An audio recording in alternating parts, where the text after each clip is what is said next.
Bonjour et bienvenue à ce tout nouvel épisode de Petites Obsessions. Mon nom est William comme d'habitude et je suis accompagné toujours comme d'habitude par la merveilleuse Hélène. Hello! Comment ça va? Ça va bien? Ça va? As-tu gagné tes élections? Ben là, magie du podcast, on enregistre avant les élections. Fait que je sais pas encore. C'est ça. Ben écoute, je sais pas si on a gagné nos élections dans notre circonscription.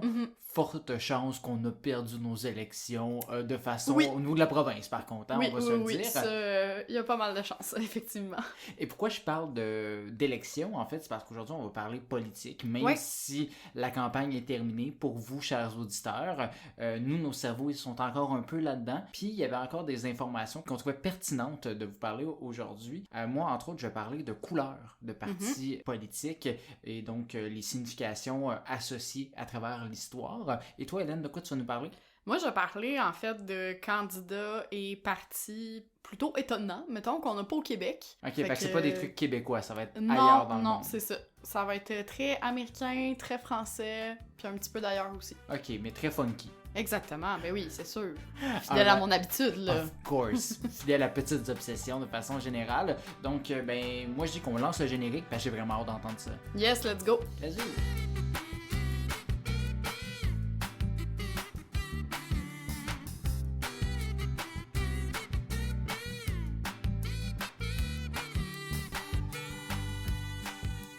Bon, Will, on va se le dire, là, les périodes des élections, c'est toujours assez lourd, hein, entre les centaines de députés qui font leur campagne, Monique au bureau qui fait de la propagande pour le Parti conservateur, et les chefs de parti qui s'obstinent sur le fait que les jeunes ne connaissent pas Véronique Cloutier au lieu de vraiment s'attarder à la source du problème. Bref, on sait parfois pas où donner de la tête, mais comme le dit le dicton, quand on se compare, on se console, hein? Donc, j'ai décidé d'y aller tout en légèreté pour cet épisode post-élection, en présentant des candidats et des partis aux idées plutôt étonnantes, comme ça, ben si vous avez pas gagné vos élections, au moins vous pouvez vous dire que ça aurait pu être pire ou peut-être pas. Dans tous les cas, le bloc-pot, il peut aller se rouler un joint parce qu'il est loin d'être très original comparé à tout ce que j'ai trouvé. Ok, pas dans le sens qu'il y a plein d'autres partis qui prônent le weed, mais juste dans le sens que... il y en a d'autres, mais il y en a des vraiment pires. Ils ont quelque chose d'autre en plus que la légalisation du weed, mettons. Dans le style rhinocéros, là.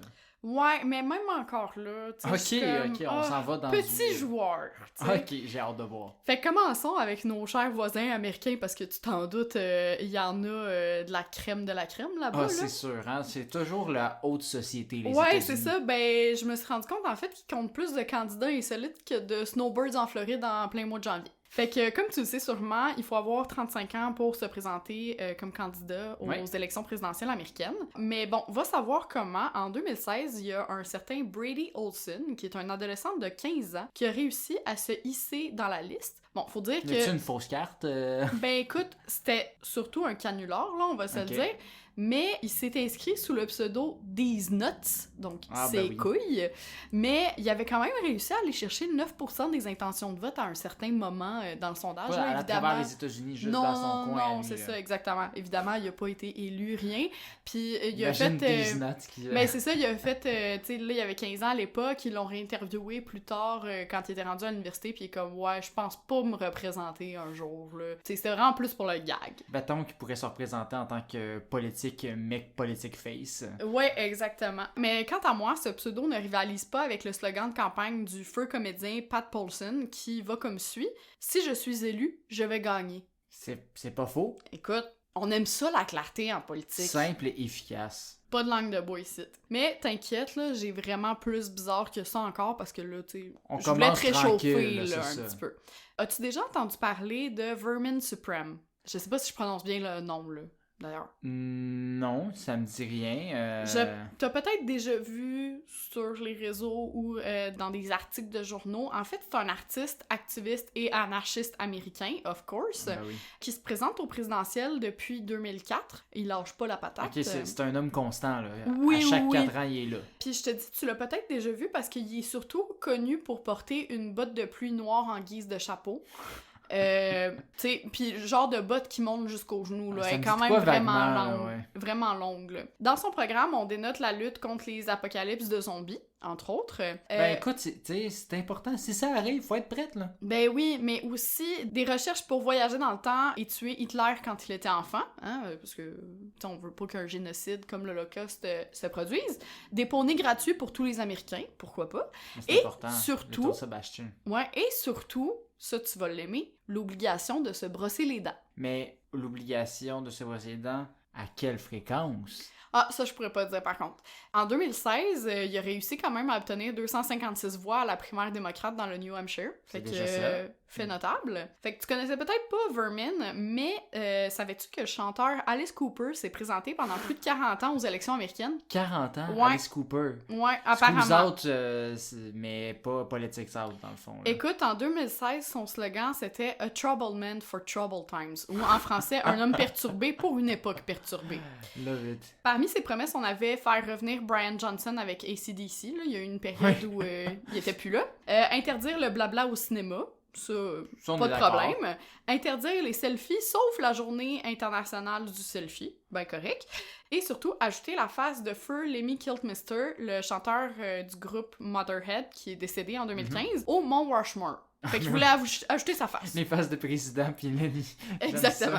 ça. Mais je pense que le plus beau, c'est pas son slogan ou ses promesses, c'était vraiment son affiche. Il s'agit de lui déguisé un petit peu en Uncle Sam, semi-gothique en psychose. Ben, je veux dire, il est toujours semi-gothique en psychose. C'est Exactement. juste le tirage Fait un que, chapeau, là. ouais, mais il y avait comme vraiment la posture de Uncle Sam qui pointe du doigt.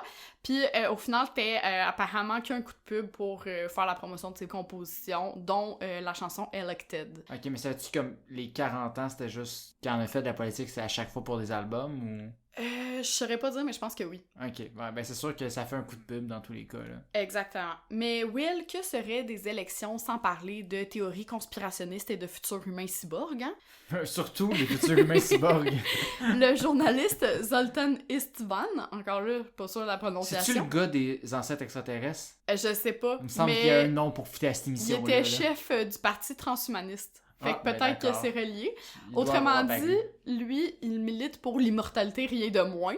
il Et faut... il est prêt à tout, même à s'implanter une puce dans le cerveau pour y arriver. C'est pour ça que je parlais de Ok, théorie je pensais que t'allais conspirationnistes. dire qu'il est prêt à mourir pour être immortel. Non, c'est ça. Puis d'après lui, les puces permettraient de contrôler en fait nos comportements, donc limiter la criminalité et faire de nous des meilleurs humains. Ben oui. Ce qui est quand même logique, là. Ouais. Faut dire qu'il est assez convaincant puisque sa campagne de financement, de sociofinancement en fait, lui a quand même rapporté plus de 25 000 $ américains. Malheureusement, c'est loin d'être assez pour accoter les Trump et Clinton de ce monde qui investissent des millions dans leur campagne. Ouais, je dirais là, tu sais. quelques centaines de millions. Oui, là. oui, c'est ça, exactement. Mais que seraient les élections américaines sans présence de candidats animaux, hein? Là, je parle pas de PETA qui se présente au présidentiel, là, c'est pas ça, mais plutôt de Liberbot. Liberbot? Oui, Liberbot. Un chat originaire du Kentucky. Là, tu vas me dire, mais Hélène, faut avoir 35 ans pour se présenter aux élections. Je vais te dire, certes, mais nulle part dans la Constitution En année de chat. Oui, c'est ça. Nulle part dans la Constitution, ça stipule qu'il faut être un humain. Et comme les Burbot a 7 ans, ben ça équivaut à 44 ans en âge humain à peu près. Life hacks. Fait que il a le droit. Il y a même un autre félin, Stubbs, qui a été élu maire de Talkeetna en Alaska. Oui, c'est cher. Évidemment, ben c'est ses maîtres qui le représentaient, mais c'était surtout pour dénoncer en fait le bipartisme démocrate-républicain. Puis pour revenir à Liberbot, tout ce que j'ai à dire, c'est que son slogan c'était Time is meow. Ça valait la peine juste pour ça quand même. Exactement, c'est pour ça que j'en ai parlé. Du côté de la France aussi, ça se donne dans les candidats et partis étranges. On peut penser entre autres à Coluche. Je sais pas si tu le connais, c'est un humoriste très connu Ouais, qui est ben je décédé. connais de là. nom, là, mais dans ma tête, il rentre dans la catégorie genre de sol puis des affaires. Exactement. Ben lui, il s'est fait virer de la station de radio RMC après une chronique sur la présidence alors que ça faisait à peine 10 jours que son contrat était entamé là, avec la Ah, radio. ok. Un homme pas controversé du tout, là. Exactement. Puis pour lutter contre la censure, il a décidé de se présenter au présidentiel avec comme slogan « Tous ensemble pour leur foutre au cul ». Rien de moins. Il donnait même des conférences de presse habillé en clown, mais même si c'était un canular, là, tout ça, de base, puis c'était juste, tu sais, pour vraiment militer contre la censure. Il est quand même inscrit pour vrai, dans le fond. Oui, puis il a quand même atteint 16% des intentions de vote dans les sondages, ce qui est quand même notable. À ces mêmes élections, il y a un autre candidat qui risquait pas de laisser l'électorat français indifférent. J'ai nommé Maurice Mercante. Lui qui était de base un éleveur de chevaux, il militait pour la joie de vivre, ce qui est une mission très noble. Faut que ça soit légal. Oui, c'est ça, exactement. Ben, jusqu'ici, tout va bien. Mais disons qu'il avait des idées de grandeur comme ramener la circulation hippomobile, c'est-à-dire plus de voitures, seulement des chevaux et des calèches. En même temps, ça serait plus facile dans le rond-point à Paris. Ouais, puis tu parles aux Champs-Élysées. Ouais, exact. Ouais. Puis ben, j'imagine que les gens à Montréal seraient comme ouais, dans le vieux, là, tu sais, qui veulent faire de la calèche puis tout ça. Ouais, mais les gens contre les calèches, en tout cas, c'est compliqué. Ah, regarde, c'est un débat. Mais il voulait également que la résidence présidentielle soit déménagée à Versailles, tu sais, que ça passe de l'Élysée au château de Versailles. Ben, ça a été là pendant un bout, hein. Ouais, mais c'est ça. Puis il faisait l'apologie de la sieste. Malheureusement, il a pas obtenu les 500 signatures nécessaires pour que sa candidature soit officialisée, donc désolé, Même Mercante. les siestes n'ont pas fait 500 votes. Non, exactement. J'ai envie de te parler rapidement aussi de Gaspard Delanoë, qui a été le chef du parti Faire un tour. C'est pas tant pour le nom confus de son mouvement là, que je te le présente, mais pour deux de ses propositions fortes, c'est-à-dire créer une zone naturiste dans le parc des Buttes-Chaumont en plein cœur de Paris, parce que pourquoi pas, mais surtout ériger un mur entre la France et le Mexique. Mais est-ce qu'on le fait à mi-chemin? Regarde. On le fait sur le bord de la France, sur le bord du Mexique. Je le sais pas. Toutes des murs partout. Je sais pas. Comme Duhem qui veut mettre un mur entre le Canada et les États-Unis. Oui, mais là, je veux dire, géographiquement, c'est possible. Oui, mais lui, c'est pour empêcher des gens de d'autres pays que les États-Unis de rentrer. Fait Ça, en tout cas, non, ça aussi, c'est pas vraiment plus logique. Je dis pas que c'est une bonne idée. Je dis juste que c'est Oui, réalisable. oui, Tu comprends physiquement comme possible. projet, C'est ça. con, mais physiquement possible. Exactement. Mais je pourrais également te parler de Super Châtaigne, qui s'est présenté aux élections de 2016, si je me trompe pas. J'ai pas grand-chose à dire sur lui, sauf qu'on sait pas vraiment c'est qui, vu qu'il porte un masque et une perruque, puis que son nom sera tiré au sort seulement s'il est élu. Il Parce sera que tiré au sort. ben, genre un tirage, là. Ok, ça va être quelqu'un au hasard qui va Oui, être parce comme que caché pour derrière eux, l'identité. ils sont comme, on est un mouvement. Le nom et le visage, ce n'est pas important, tu Ok, comprends? fait que c'est un gros parti où ce qui se cache là derrière une identité, ils vont tirer au hasard, ils vont dire finalement c'est toi qui est super châtaigne, c'est ça? Puis, ouais, c'est ça. Puis l'histoire ne dit pas non plus pourquoi la châtaigne. Fait que peut-être plus de recherches à faire là-dessus. Mais j'ai une question pour toi. Trouves-tu que ça manque un peu de femmes dans mon palmarès? Non, parce que les femmes sont beaucoup plus intelligentes que les hommes. Oh, ben, malheureusement pour toi, j'ai envie de te parler de Marlène Moreau, une animatrice française et deuxième dauphine du concours Miss France en 1986. Marlène s'est présentée aux élections de 1995 à la tête du Parti de la liberté et de l'amour. Oh, c'est poétique, ben vois-tu, hein? finalement, ça je disais. Là, Oui, les mais femmes attends, pleines d'amour. je vais te présenter d'autres femmes après. Au menu du programme de Marlène, on avait instauré la journée de l'amour, la gratuité des condoms et le mariage pour tous. En soi, c'est super louable comme programme, mais on se rappelle qu'on est en France dans les années 90. Mettons que c'est beaucoup trop avant-gardiste pour la société à l'époque. Pour info, la loi sur le mariage pour tous, elle a été adoptée en 2013. Puis comme ça a fait, tu sais, il y a du monde qui sont allés marcher dans la rue pour militer contre ça. Des Français qui Oui, manifestent. c'est ça, exactement. Fait que sa candidature, ça a été un flop total, mais quand même un tremplin pour sa carrière artistique parce qu'après, elle s'est établie en Espagne, puis elle a connu pas mal de succès, semblerait-il, là-bas.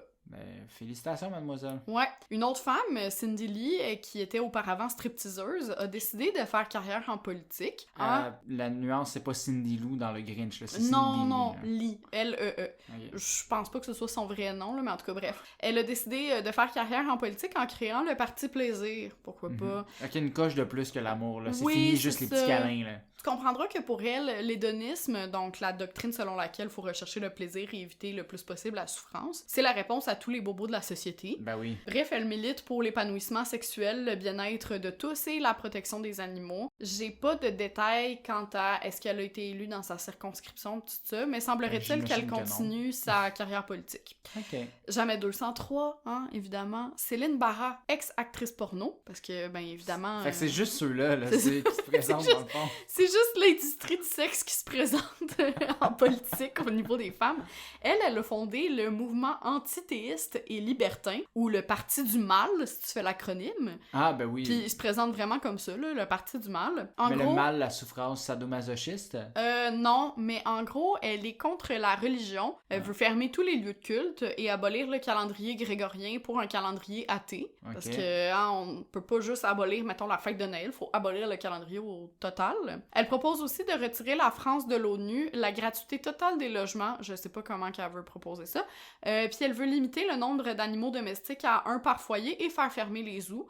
Ça, je peux le comprendre. Mais par contre, elle veut aussi ramener la politique de l'enfant unique, ce que j'ai un petit peu plus de misère. Elle, c'est vraiment, on réduit tout. Là. Ouais, mais attends, faire stériliser les personnes atteintes d'un handicap mental ou physique à la naissance. Et si boire. Et tiens-toi bien, rétablir la peine de mort sur demande du condamné. Fait qu'en gros, c'est comme tu mouilles. Ouais, genre, je préfère mourir peine de mort, injection létale, que d'être en prison pendant X années. D'ailleurs, elle voudrait transformer les prisons en centres de réinsertion, elle qui a fait 19 mois en dedans pour agression. Ah! Sur un collègue acteur porno, d'ailleurs.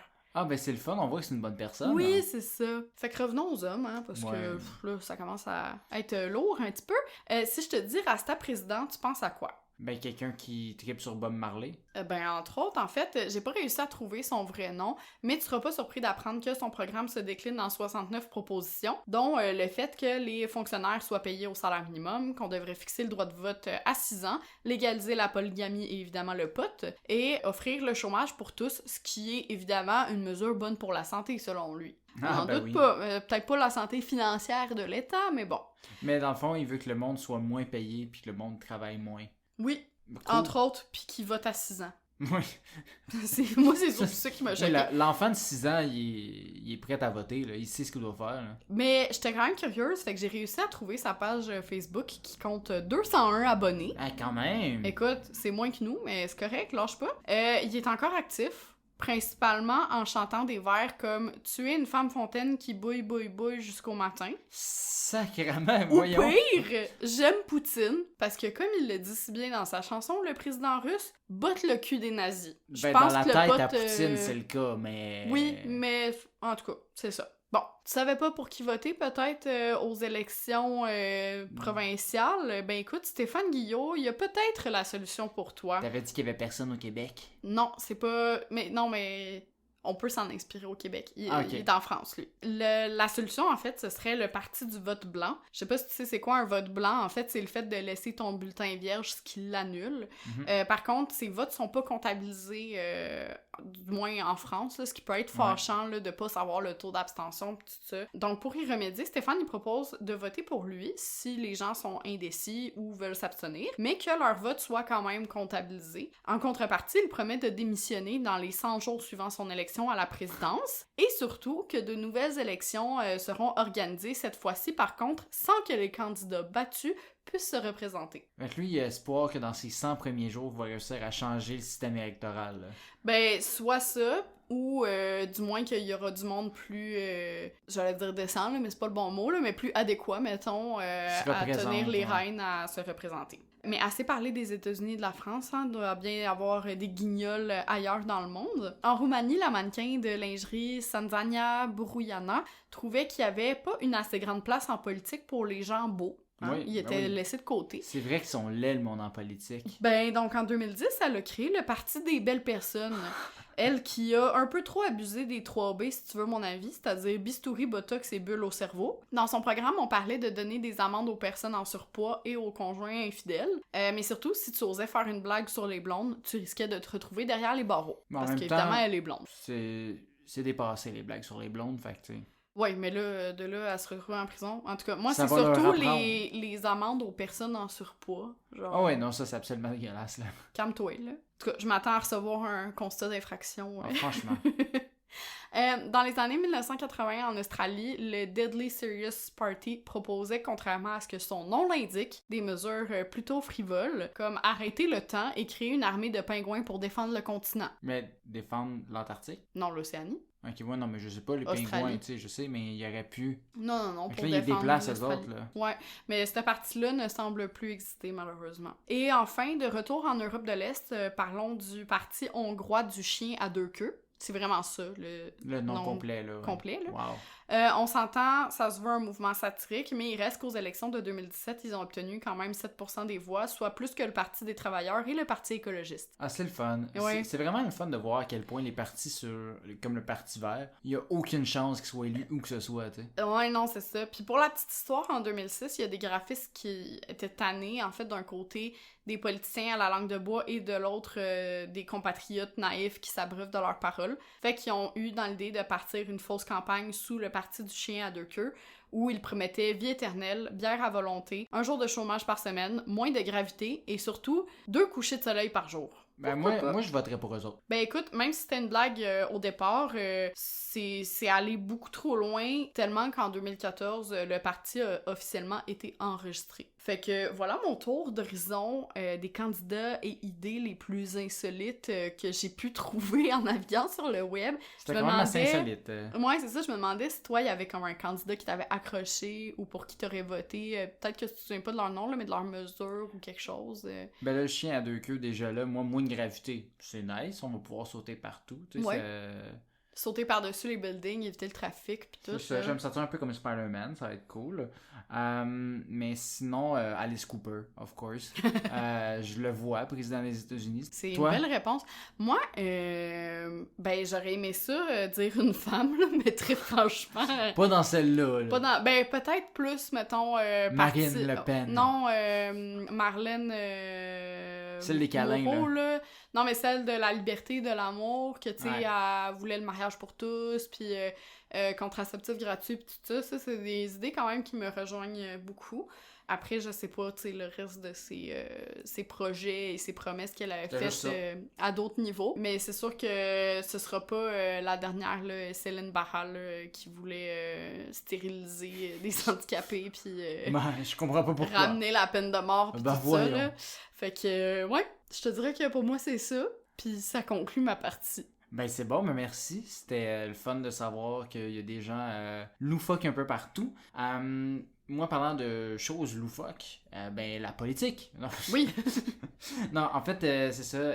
Même si on est sorti officiellement de la campagne électorale, mon cerveau est toujours omnubilé par ça. Peut-être par le fait qu'on a été bombardé jour après jour de vidéos de Dominique Anglade qui danse ou de Éric Duhaime qui parle de 4 roues. Ça marque un esprit, tu sais. Mais bon, j'ai pas envie de parler de danse ou de limite de vitesse, mais de couleur aujourd'hui, comme j'ai dit tantôt. Ouais. Tu sais, chaque parti politique a sa couleur qu'il utilise au long de sa campagne, non seulement sur leur logo, mais leur pancarte. C'est pas choisi au hasard, loin de là, parce que certaines utilisations ont des origines bien lointaines qui précèdent, ben, tout simplement l'existence du bon vieux Québec. Je te propose donc, dans l'optique toujours de mon livre favori, The Secret Lives of Color de Cassia Sinclair, donc je t'ai cassé les oreilles quelques fois dans la vie, d'aller explorer ces couleurs-là, non seulement du côté politique, mais vos significations de façon plus générique. Donc, je te dis couleur de logo de parti politique. Quelles couleurs te viennent en tête, mettons? Ben, de base, c'est sûr qu'il y a le rouge et le bleu, là. Je pense que c'est les principales. Il y a aussi, évidemment, le vert pour tout ce qui est comme plus mouvement écologiste, c'est ça, environnemental, là. Ça, je te dirais que c'est comme celui qui m'allume le plus une signification. Puis sinon, ben, l'orange avec Québec solidaire. Il y a du mauve aussi, je pense, dans certains partis. Comme le PPC. Oui, c'est ça, exactement. Maxime Bernier. C'est ça, exactement. Je me souvenais plus c'était quel parti. Mais ouais, sinon, il y a quoi d'autre? Ben, tu sais, il y a des variantes de bleu, là. Le bleu de la CAQ, c'est pas le même que le bleu du Parti conservateur, pis tout ça. Je pourrais je te dirais que c'est ça, essentiellement. Tu sais, j'ai pas vraiment vu de rose ou de jaune pétant. Non, c'est ça. Ben, il y a du jaune dans certains pays, plus comme aux États-Unis, en Angleterre, mais c'est sûr que dans les couleurs classiques qu'on voit, ben, c'est sûr qu'il va y avoir un peu du blanc pour représenter du pacifisme ou du noir pour de l'anarchisme dans des partis un peu plus comme ceux que tu as parlé tout à l'heure. Ouais. Mais ce qu'on voit principalement, ben, tu l'as dit, c'est le bleu et le rouge. Ouais. Parlons un peu de ceux-là en premier, puis on pourra revenir sur les autres couleurs par la suite. Donc, que signifient généralement ces couleurs? Ben, le rouge, ben, on le sait, c'est souvent associé à l'amour, la passion, la luxure, le danger. Parce que, tu sais, qui aime bien châtie bien, comme on dit dans le monde du true crime. Parce que oui, tu sais, c'est aussi la couleur du sang. Donc, historiquement, ben, c'est une couleur associée au pouvoir, parce que c'est qui avait plus de pouvoir? Ben, celui qui a attaqué le plus d'autres pays pour étendre son territoire. Ouais, les plus sanguinaires. Les plus sanguinaires, mais attention, par contre, il faut se calmer sur cette symbolique-là. D'accord, Monsieur Poutine, ça marche plus comme ça. Oui. Merci. En Chine, le rouge est souvent utilisé pour symboliser la chance et le bonheur. Okay. Puis c'est donc souvent utilisé dans plusieurs fêtes et plusieurs mariages. Donc, c'est pas juste le blanc. Sinon, fun fact sur la couleur rouge, le Coca-Cola, compagnie reconnue pour son utilisation du blanc et du rouge, ils ont utilisé ces couleurs-là en honneur du drapeau du Pérou. Ah, je pensais que c'était en l'honneur de Saint-Nicolas ou quelque chose comme ça. Non, mais c'est venu par la suite quand ils ont fait le Père Noël. Ouais. Mais en fait, de base, c'est parce que c'était de ce pays-là que provenait la majorité des feuilles de coca utilisées dans leur breuvage à l'époque. Logique. Donc voilà, le rouge et le blanc de Coca-Cola. Sinon, qu'en est-il du bleu? Ben, le bleu, ben, c'est la couleur du ciel, de l'océan. Ça représente la sérénité, la stabilité, l'inspiration, la sagesse et la santé. C'est le calme. C'est ça, c'est le calme, puis ça symbolise aussi la fiabilité. Il y a beaucoup de compagnies qui utilisent le bleu pour montrer que c'est des compagnies fiables de leur côté. Le bleu pâle est souvent attaché à la religion et à la monarchie. Ceci proviendrait de Suger, un abbé de Saint-Denis, qui croyait que les couleurs, et particulièrement le bleu, avaient des origines divines. Donc lui, ben, pendant sa carrière, il a supervisé entre autres la reconstruction de la basilique Saint-Denis en 1130, puis il a ordonné que les artisans installent des vitraux de couleur bleue qui ont fait que cette basilique est reconnue un peu pour ce type de vitraux. Puis en plus, cette basilique-là, ben, ça l'a donné du même coup la naissance des architectures gothiques. Donc ça a vraiment marqué l'imaginaire religieux. Puis dans les mêmes années, on a commencé à représenter la Vierge Marie. C'est ça que j'allais dire, justement. On dirait qu'à chaque fois que je vois des... bleu royal. Des images de la Vierge ou de quoi, là, c'est tout le temps en bleu, ouais. Précédemment, elle était représentée portant du noir dû au deuil de son fils.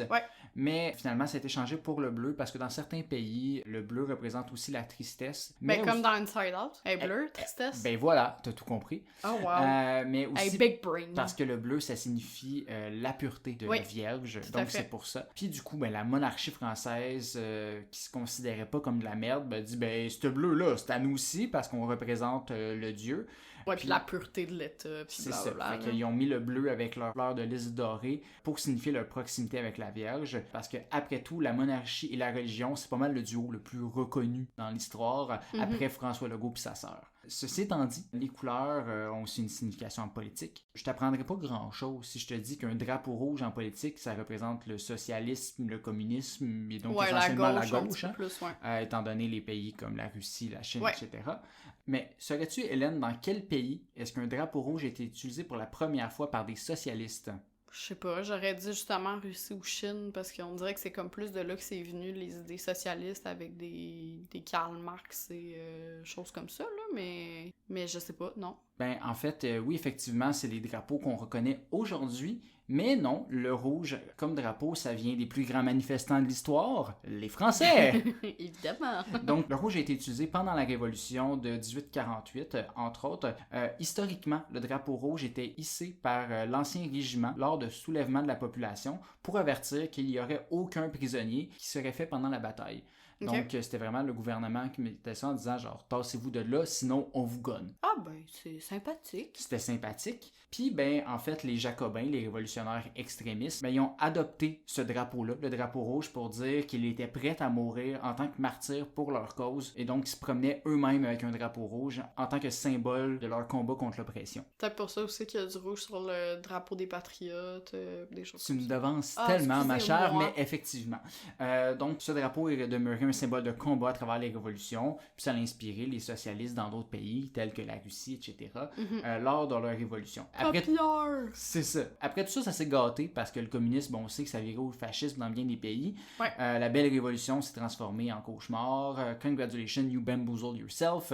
Mais voilà, le rouge égale révolution. Et le bleu, en politique, ben, je t'ai déjà vendu la mèche en parlant de religion et de monarchie tout à l'heure. Du coup, c'est une couleur utilisée par les différents partis conservateurs à travers le monde. C'est vraiment répandu. Ça part, bien entendu, de la France, comme je disais, la monarchie, mais aussi de l'Angleterre, avec les ancêtres du Parti conservateur britannique, les Tories, qu'on appelait. Ceux-ci constituaient l'un des deux groupes parlementaires britanniques dans le 17e siècle. puis il était réputé proche de la dynastie Stuart, une famille royale de l'époque. La petite souris? Oui, exactement. Il était comme, on veut la souris sur le trône! Ben écoute, en Alaska, il y a eu un chat-mère, là. C'est ça, fait que pourquoi pas la souris? Mais c'est ça, en tant que bon ancêtre des conservateurs, les Tories étaient favorables à un pouvoir royal fort et défendaient les intérêts de l'aristocratie foncière. Ceci les a alors suivis jusqu'à aujourd'hui, où le bleu signifie toujours le conservatisme. Mais qu'en est-il du Québec, notre patrie à nous? J'imagine que tu as déjà fait des liens avec ce que je te dis depuis tout à l'heure. Aucun. Je dors au gaz depuis tantôt. Bon, moi, je fais la sieste, là. Ok, c'est ça. Ben, réveille-toi parce qu'on va parler de notre patrie, parce qu'on est très peu original ici, et ce, alors que le Canada, avant de parler du Québec, a alterné entre le bleu et le rouge, et ce, de façon très littérale au niveau de leur parti. Mm-hmm. D'abord, il faut se rappeler de nos propres évolutions, comme tu parlais tantôt avec le Parti patriote, ouais. qui s'opposait à la clique du château, et qui est le parti des bureaucrates ou le Tory Party, donc l'équivalent des Tories d'Angleterre que je parlais tantôt, mais ici au Canada. Donc, nos bons vieux patriotes, pipe à la bouche, ben, c'était des bourgeois libéraux qui contestaient l'ordre établi et demandaient la séparation de l'Église et de l'État. Donc, en tant que bons révolutionnaires, ben, ils étaient prêts à verser du sang, eux aussi, pour arriver à leur fin. Le rouge s'est donc collé à leur peau, s'est mis sur leur drapeau, comme tu disais tout à l'heure. Ils étaient appelés justement les rouges du Bas-Canada. Ouais, mais il y avait du vert aussi, hein, sur oui, leur il y avait du vert. C'est pour le cash ou pour l'environnement? Elle le sait pas. OK. Ça le disait pas, mais il était quand même appelé les rouges. Prenant le terme rouge au pied de la lettre, il y a des radicaux inspirés par les idées de Louis-Joseph Papineau puis le Parti canadien qui ont par la suite fondé le Parti rouge. Littéralement. On avait un parti qui s'appelait comme ça. On l'appelait aussi le Parti démocratique, mais il est plus connu comme le Parti rouge, fondé en 1848. Ils se sont par la suite alliés avec les Clear Grits de l'Ontario pour éventuellement devenir le Parti libéral du Canada qu'on connaît aujourd'hui. Contre eux se tenait alors... Mais le Parti bleu. Ben oui, exactement, le Parti bleu, parce que pourquoi pas. Donc, parti fondé dans les mêmes années qui s'appuyait sur les idées réformistes modérées de Louis-Hippolyte Lafontaine. Oh, le fameux Portinel. Ben oui, c'est ça. Ils sont ensuite alliés avec les Tories du Canada de l'Ouest pour fonder le Parti libéral conservateur. Et tabarnouche, c'était un petit peu en quête identitaire. Ben c'est ça, c'est comme il était à moitié fermé, comme le pont-tunnel Louis-Hippolyte Lafontaine. Clairement. C'est d'ailleurs eux qui sont entrés en pouvoir en premier comme premier gouvernement du Canada, donc pas Canada de l'Ouest ou au Canada, le Canada, avec John A. Macdonald comme premier ministre du pays. À l'époque, par contre, on ne se cassait pas encore la tête pour définir les couleurs du pays. On n'avait pas de drapeau, on utilisait simplement le Union Jack, donc le drapeau du Royaume-Uni, comme drapeau pour le Canada. Donc bleu, blanc, rouge, tout le monde s'y trouve son compte, les bleus et les rouges. Par contre, les libéraux conservateurs puis le Parti conservateur, ben, ils ont eu pas mal plus le pouvoir que les libéraux qui, eux, ont juste été au pouvoir de 1873 à 1878 avant que ça redevienne les libéraux conservateurs et puis conservateurs. C'est juste quand Wilfrid Laurier, le frère de Romuald Charlemagne Laurier, qu'on a parlé dans le dernier épisode, le fameux frère, qui a décidé de modérer graduellement le Parti libéral et de se rapprocher un peu de l'Église pour pouvoir être élu. Fait que, dans le fond, il était vraiment trop à gauche, fait qu'ils se sont recentrés. Réussite de sa part, parce que il est devenu premier ministre, hein, Wilfrid, de 1896 à 1911. Il est même arrivé sur nos billets, fait que... Ben c'est ça, il nous a marqué certains. Puis après, ben il y a eu un échange perpétuel entre les deux partis pendant les 100 prochaines années. Et ensuite, ben le drapeau du Canada, j'en ai parlé tout à l'heure, qui était le Union Jack pendant longtemps, mais il a été changé en 1965 pour être celui qu'on connaît aujourd'hui. C'est qui était au pouvoir pendant que le drapeau a été mis? C'était pas Jean Drapeau? Non, mais... Non, je parle du Canada. C'était à Montréal.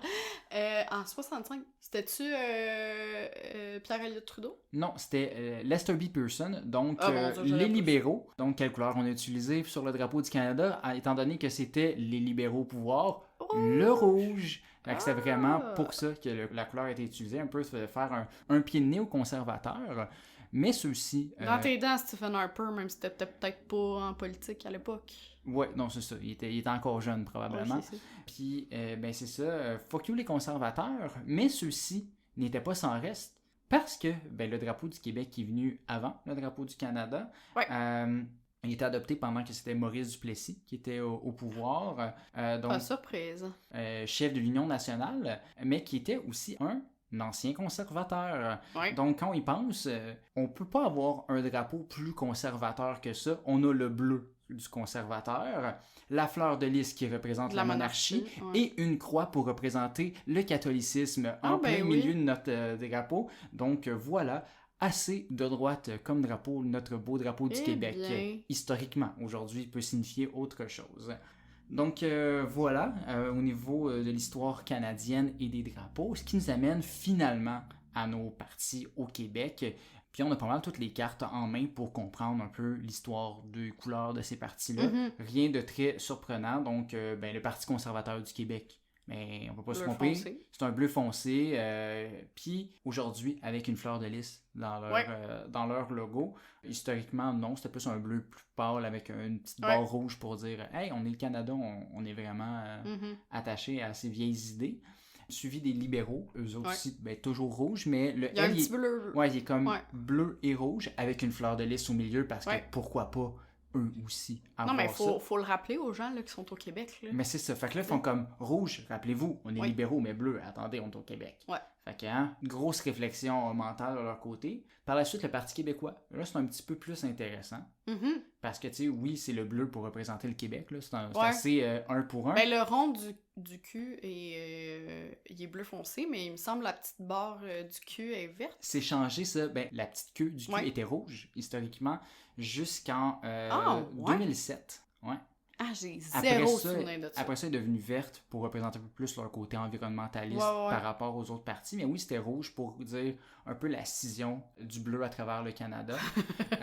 Bon, allons-y avec ça. Et, tu sais, c'était un bleu pour représenter le Québec, mais aussi pour rappeler l'opposition aux libéraux. Donc, les bleus contre les rouges, qui étaient utilisés dans le Canada au complet. Ouais, mais surtout que ça a été pendant 40 ans l'alternance entre les deux. C'est ce qu'on disait au Québec aussi. On disait, moi je vote bleu, moi je vote rouge. Fait que finalement, l'image est restée. Mais il faut pas oublier que maintenant, le Parti québécois a changé leur logo. Ouais. Donc plus la petite barre verte. Maintenant, ils ont rajouté quoi à la place comme barre?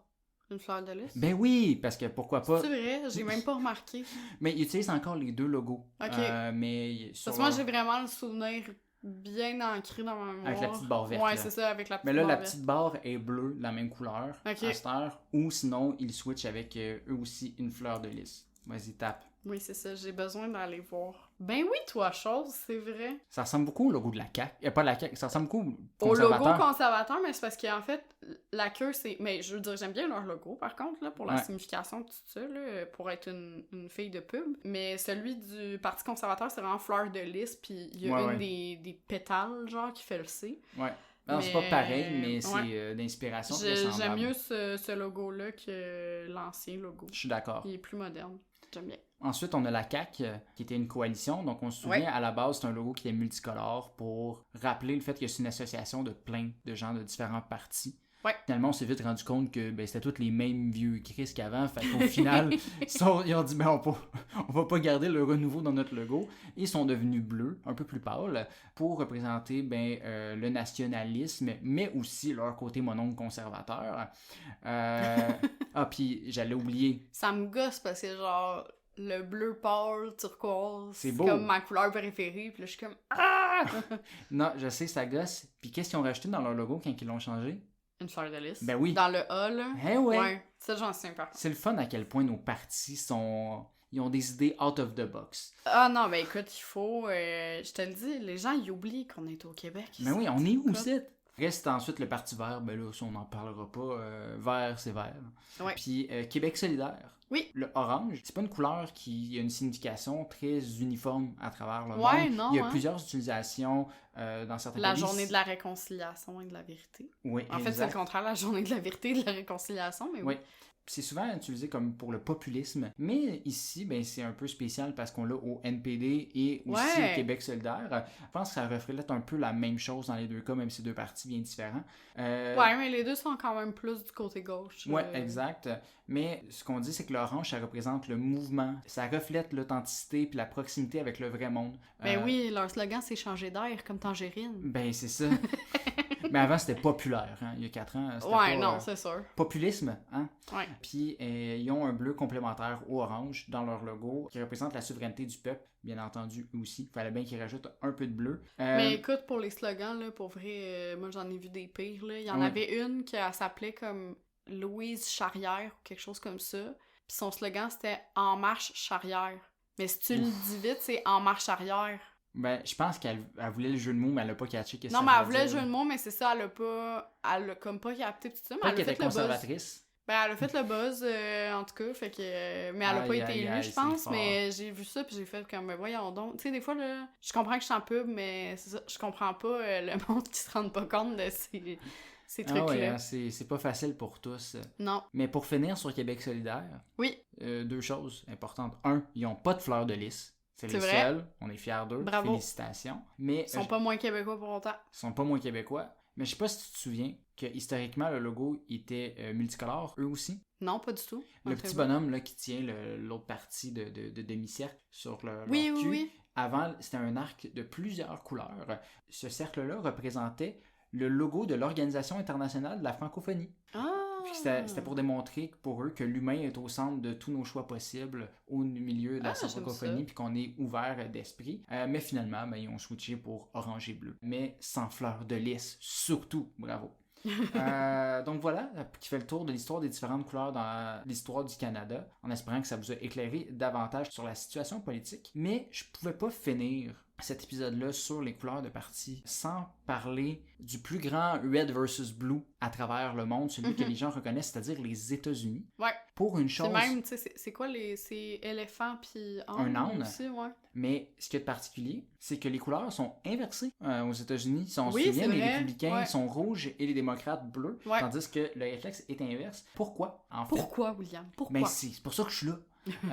En fait, sache que c'est beaucoup plus récent, les couleurs de ces partis-là, que nous. Si vous êtes assez vieux et assez américain, vous pouvez peut-être avoir écouté les élections américaines sur ABC en 1976. Et boboy, pas sûr qu'on ait un Peut-être. grand auditoire Peut-être. de cette tranche d'âge-là. Et qui vient des États-Unis. Oui, c'est ça. À ce moment-là, c'était la première fois qu'on montrait un petit graphique représentant la carte des États-Unis avec des couleurs là, sur chacun des États pour dire « Ah, ça va être là que tel va être élu ». À ce moment-là, les démocrates étaient représentés par la couleur bleue, tandis que les républicains, eux, étaient représentés par le jaune. OK. Pourquoi? Ben, c'est tout simplement parce que c'était plus facile de voir visuellement avec les écrans du jour. Puis le rouge, il n'aurait pas pu être utilisé parce qu'on se rappelle, le rouge, c'est l'URSS, c'est le mal. On pouvait pas utiliser ça, c'est un big no-no. Dans les élections suivantes, les couleurs qu'on connaît aujourd'hui étaient inversées. Après, ils ont décidé de re-switcher où que les démocrates étaient rouges, puis les républicains étaient bleus, avant de re-switcher à la fin des années 80. C'est plutôt au début des années 2000 qu'on s'est mis à parler vraiment de Blue State puis de Red State. En fait, ce qui est arrivé, c'est qu'avant cette époque-là, le monde s'en contre-torchait un peu de la couleur utilisée aux 4 ans, en autant que l'info était claire, tu sais, genre de savoir c'était qui était où selon le trafic. Par contre, ça l'a changé avec l'élection de 2000 qui était George Bush contre Al Gore. Fils, donc, Al Gore avait gagné la Floride et finalement non, avec un recomptage dont on va pas débattre de la validité aujourd'hui. Le but d'Alain Côté, il était pas bon! Ben, c'est ça. C'est dans la même catégorie où il y avait 537 votes de différence indienne, ce qui représente 0,009% des votes de la Floride. Mais là, accordez-vous, c'est si beau l'accordéon. Puis l'affaire, c'est que le recomptage a duré 36 jours. Pour compter 537 votes? Ben pour que la différence finale soit de 537 votes. Puis là, à ce moment-là, on arrivait dans les débuts de l'Internet aussi. Donc, il y avait des images des États-Unis avec du rouge et du bleu qui ont circulé pendant des semaines et des semaines, au lieu que ça soit juste une journée que tu regardes ta map, on le voyait tout le temps. Donc, c'est resté dans l'esprit des gens que le rouge, c'était les républicains et le bleu, les démocrates. Puis on a fait des associations des deux couleurs. Donc, au final, c'est juste une conséquence et non quelque chose de volontaire du côté américain. Mais aussi, tu as mentionné l'âne puis l'éléphant. Ouais. Puis moi, je me suis toujours dit pourquoi que quelqu'un choisirait un âne pour représenter son parti. Effectivement. Fait que je trouvais ça un peu étrange, fait que j'ai creusé ça. Mais c'est des bons travailleurs, les ânes, on les sous-estime. Ben, c'est un peu de ça qui est question. L'âne provient de l'élection américaine de 1828, tandis que le candidat Andrew Jackson était ciblé par les critiques des républicains qu'il traitait de jackass. OK. Fait que il a repris un peu le ass à la blague, parce que ass peut signifier âne en anglais. Puis il a retourné l'insulte en image représentant son parti, alors qu'il disait que pour lui, l'âne était justement loyal, persévérant et capable de supporter des charges sans broncher. Effectivement. L'éléphant, quant à lui, a fait son apparition comme symbole du parti pendant la guerre de sécession, parce qu'à l'époque, on utilisait l'expression « seeing the elephant » pour parler des soldats qui expérimentaient des combats armés pour la première fois. Donc, des républicains qui vont à la guerre. Et oui, déjà, la violence dans le parti était déjà de l'avant-plan en 1861. Hey, bravo! Mais le plus fascinant de ces deux symboles-là, c'est que ça provient d'un caricaturiste du nom de Thomas Nast qui s'est mis à faire des caricatures politiques, mais sur les deux partis. Puis il représentait les démocrates comme un âne et les républicains comme un éléphant. Donc on peut remercier une seule personne pour le symbole qui représente les deux partis opposés. Eh ben... Donc c'est pas chacun de leur côté, ça a vraiment été fait d'un commun accord par un gars dans sa tête. Donc... oui, mais il pouvait pas juste s'attaquer à un, là. Il fallait que ce soit... c'est ça, tu fais un âne, puis l'autre c'est juste comme Georges debout à côté, ça faisait un peu bizarre, fait que dans tous les cas, c'était deux animaux en reprenant un peu les expressions qui avaient été dites dans le passé. Donc voilà, là c'est vrai, c'est la fin de l'épisode et de ma partie. Pour de vrai. Fait que je te laisserai faire le mot de la fin si tu le veux bien, ma chère. Oui, écoutez, ce fut un épisode riche en belles informations, je trouve. En tout cas, moi, ça a été un des épisodes que j'ai le plus aimé écrire et sur lequel j'ai le plus aimé faire des recherches parce que je suis tombée sur des phénomènes, là, on va se le dire. Même chose, j'ai regardé, j'étais comme ça va être court, je pense, comme épisode. Puis là, plus j'écrivais, j'étais comme finalement, j'ai du stock en masse. Ouais, non, c'est ça, je pense pas que ce sera notre plus court, mais ce sera pas notre plus long non plus. Mais dans tous les cas, on vous invite, si vous avez aimé ça, cet épisode-là, à aller écouter les autres, à vous abonner aussi, ça nous encourage, ça nous pousse justement à faire encore plus de contenu dans ce style-là. Puis évidemment, allez nous suivre sur les réseaux sociaux, Facebook, Instagram, TikTok, où on propose encore plus de contenu qui joignent le futile à l'agréable. Puis sinon, on se dit à dans 2 semaines pour un prochain épisode. Salut! Bye!